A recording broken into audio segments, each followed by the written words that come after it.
अपने लिए जियो, अपने लिए। हारो, सरेंडर कर दो, देने दो गाली, वो उनका धर्म है सर। आपने बहुत कष्ट दिया उनको कि आईएएस बन रहे हैं, प्रीलिम्स निकल गया मेरा, उनको झटका लगा कि अरे प्रीलिम्स निकल गया, हाँ अच्छा, फिर चला गया वैष्णो देवी की भगवान मेज न निकले किसी तरह से। उनको अपने बच्चे की चिंता नहीं है। फिर आप लौट कर आए मोहल्ले में कि भैया मेरा मेज भी निकल गया, खाना नहीं बना, 3 दिन मातम फैला रहा। फिर शिरडी चले गए, वहां भी हाथ पैर जोड़ कर आए कि अब अन्याय मत करना।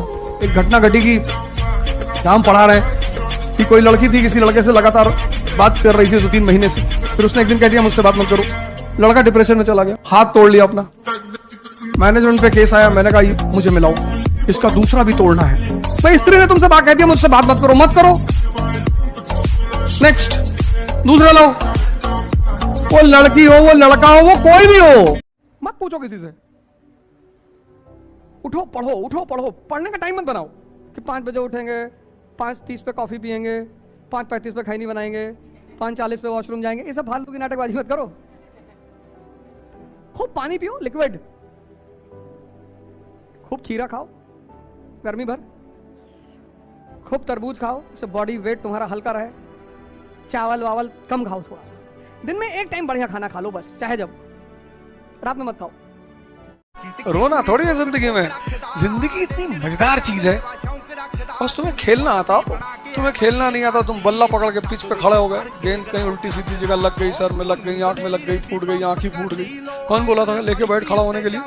जवानी में डर लगता है तो जवानी खत्म। अब सिकंदर को कौन मेघालय ले जाएगा यार, जिसको खुद तलवार चलानी आती है, जिसने हजारों लोगों की गर्दनें उतार डाली हो, मार डालो इसको। नहीं, तुम्हारा सीएम है देवेंद्र फडणवीस जी, तुम उनके दोस्त हो, उनके साथ चाय पीते हो सिर्फ दिन में एक बार, तो समझ लो महीने में तुम 100 करोड़ रुपए कमा रहे हो।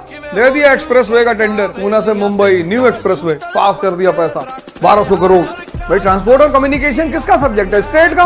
बॉलीवुड का दूसरा अड्डा कहाँ बनेगा? चिंचवाड़ में। बोले वहां जमीन दे दो 500 एकड़। तुमने तो कहा कि यार फडणवीस साहब चिंता मत करो, अगला पूरा इलेक्शन हम संभालेंगे। 50 बार भीख मांगोगे ना तो मन की संरचना भिखमंगो जैसी हो जाएगी।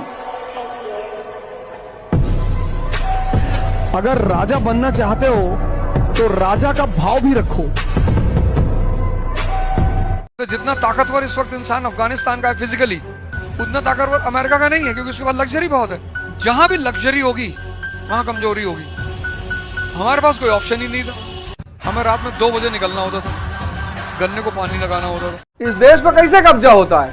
यहाँ एक मरी हुई गैंग है हिजड़ों की जो कहते हैं साहब राजा बनना है। राजा ब्लड ग्रुप लेकर पैदा होता है आदमी।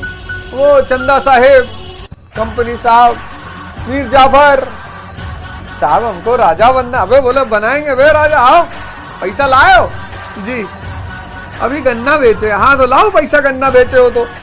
पैसा हर जगह चलता है, अस्पताल से लेकर शमशान तक। पता नहीं ऊपर चलता है कि नहीं, लेकिन नीचे तो चलता है। दुश्मनी तो किसी से करनी ही नहीं, मार डालना है वो एक अलग बात है। कोई तुम्हें छेड़ रहा है, उसका मजा लो छेड़ने का कि भैया, और फिर जब टाइम आएगा तो उसे ललित की तरह पकड़ के तो टाइम तो आएगा ही आएगा। जो आदमी कमजोर है ना, उसके लिए क्या रिलेशन? तुम्हारे अगर कोई बड़े रिश्तेदार हो 1,000 करोड़ के, तो तुम देखो उनके घर सारे रिश्तेदार खुद ब खुद पहुंचते हैं, सारे काम खुद ब खुद करते हैं, उसे कहने की जरूरत ही नहीं, क्योंकि उनको उसके गुड बुक्स में आना है।